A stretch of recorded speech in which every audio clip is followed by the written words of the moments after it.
bring in our Rise News analyst, Mahmud Jega, while he joins us now to take a look at all of those political stories. Thank you, Mahmud, for being here. Thank you. Well, it seems like this is the time for a lot of million men work, because we've seen 1 million man, and now, you know, a political party has now pushed a threshold to now 5 million man work. But at the end of the day, the big question is, does this really translate to the number of votes for the candidates that they are working for? How do they make that happen?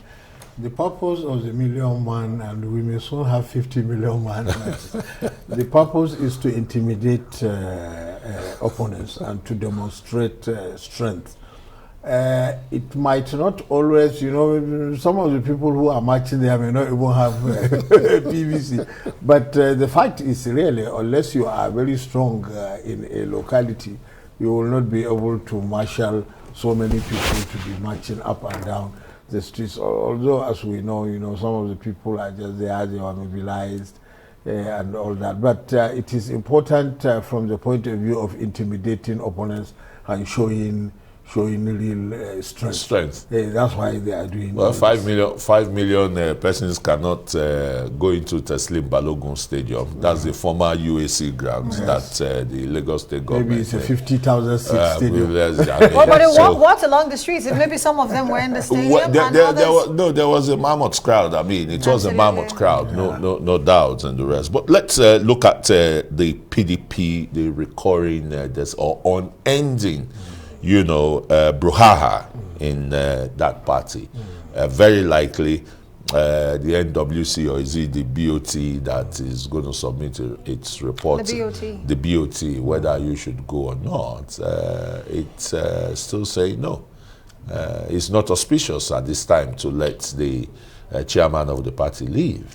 It's a cruel dilemma because the party is I like the way you qualified it. Yeah, badly affected. You know, the PDP has only 13 governors and 5 of them are standing their ground and saying, but really what can the Board of Trustees do? Just about 2 weeks ago, the party's National Executive Committee met and it passed a vote of confidence on the chairman and the other members of the National Working Committee. Now, the Board of Trustees, which is advisory, can hardly hope to overrule the National Executive Committee, even if it recommends that the chairman will be removed. Who can do that? It is the National Executive Committee that can do that, short of a convention. Which actually passed that vote of confidence just a fortnight ago. So it's an exercise in futility. To even bring the recommendation. And for the fact, sorry, Amaka. Go ahead. And for the fact that the 5, you know, arrowheads, protagonists, you know, against Ayu, they are still on bending too. What does that portend for the party when they are not really united in this sense? It is very, very difficult to see where matters are going to end in the PDP right now, because they are refusing to yield, the 5 governors and their supporters. And they are also not, as far as we can see, making moves to leave the party, which is the logical thing to do. And the party is not even making moves to expel them for anti-party activities. They actually challenge the party to expel them if it can. Well, that will be a suicidal step. The party will not probably do that. It will still be hoping for reconciliation at some point. It is a party in opposition and in the minority, because the APC have got 22 states. Let's not forget that the PDP only has 13. Exactly. 5 out of 13 has only 8 governors left going into this election. Keeps them in a major minority. But at the end of the day, we've seen the APC, they had their own issues, especially as it concerns the Muslim tickets. But somehow, we've seen Atiku Bagudu, the governor of Kebbi State, chairman of the Progressive Governors, he said, you know what, we're all together. And the governors have actually agreed with him. So what should the PDP be doing right now to calm all frayed nerves, because the elections are just months away? Just months away. Honestly, it is very difficult to see what they can do. They have done the best they can to try to reconcile with this group that is causing all these problems. All the concessions that could be done probably cannot be done. Governor Wike cannot be made the running mate now. It is too late. Even if Okowa were to say, okay, I'm stepping down, is futile. INEC will not accept a substitution at this point. At this time. So you cannot have that. The other option what their demand that that the party chairman should resign. Well, he is not willing to resign, and the National Executive Committee is not ready to remove him. So what do you do? Because I was just thinking that if IU were to agree to resign, or the presidential candidate Atiku Abubakar were to somehow coax him to resign, the problems might not end. Because the Constitution actually speaks of his replacement has to come from the same zone as he is, and Damangu is the deputy national chairman. That is true, and even over the choice, because those 5 governors may say they are the ones that will choose the person who will replace him, and the presidential candidate might not find that acceptable. Since he's going into an election, he needs. So what should the PDP be doing right now to get itself out of this impasse? So that way they go into the party united. Let's not forget, its candidate says he is the unifier, but Nigerians are waiting to see that unification factor. Well, the only thing he can do, it is time to start the campaign. So he should go on with the campaign and keep trying to see how he can bring them on board through all kinds of enticements. And at the minimum, if he can't get all of them, let him try to get some of them.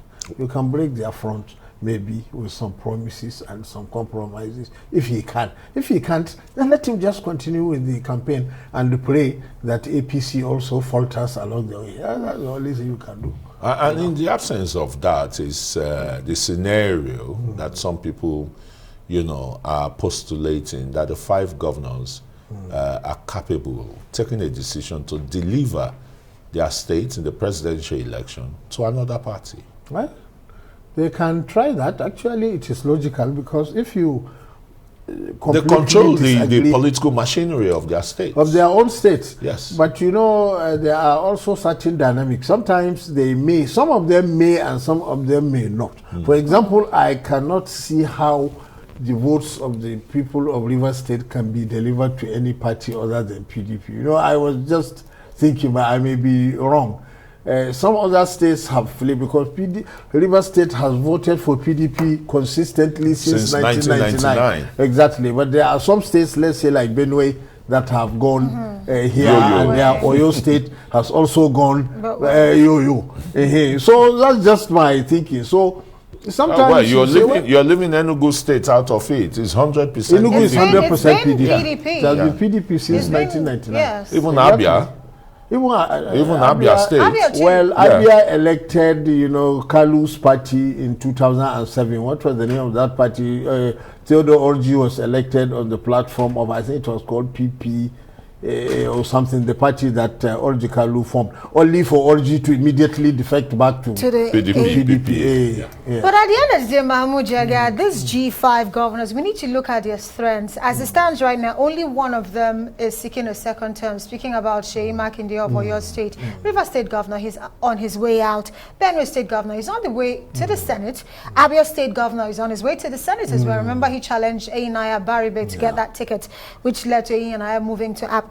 Enugu State also heading to the Senate. So, looking at the fact that most of them have got something at stake, they are candidates on the platform of the PDP. Do you think at some point they will be willing to compromise for their own ambitions? Because, even Governor Wike, who probably is not contesting for Senate, but he is supporting all the PDP candidates in Rivers State, the gubernatorial candidates, the senatorial, and all the other candidates. So it's a difficult balancing act to be campaigning on the one hand against your party's presidential candidate, and to be campaigning for the party's gubernatorial. Well, and politics is localized. The president in Imo State, let's not forget, back in 2018, 2019, he did say, vote for me for the presidency, but for gubernatorial, decide how you want.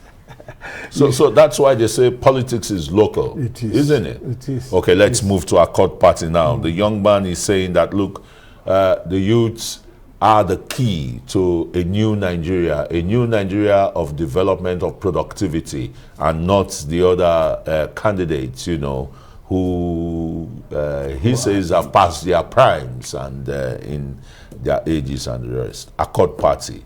What do you think they can really bring to bear on the political scene? The youth, defined as under 35, are the majority, probably 60 to 70% of the Nigerian population, and there is no doubt that the future belongs to them. The only thing is there is no evidence that all the youth in Nigeria are right now acting, because if not because there are a lot of youth supporting PDP and the APC, they wouldn't be as strong as they appear to be. And they don't always decide. They must have been, you know, dissatisfied with what they are saying. Well, it's not just the youth. Even the elders are not completely satisfied with the situation in the country. So the youths are taking, you know, the march, you know, they are at the forefront now. But not in one single pile. Right. They are there in all the parties. That's the problem. So the question is, experience over youthful strength and creativity, which some are saying right now. From what you can tell, the Nigerian dynamics, which way do you think most Nigerians You need both. You need experienced people and you need youthful people with For the position of president is what I'm referring to, really. Well, you can't give the presidency to a very young person. I don't think so. Very young, I mean under 35. Malam Mahmud, the Constitution does not even allow.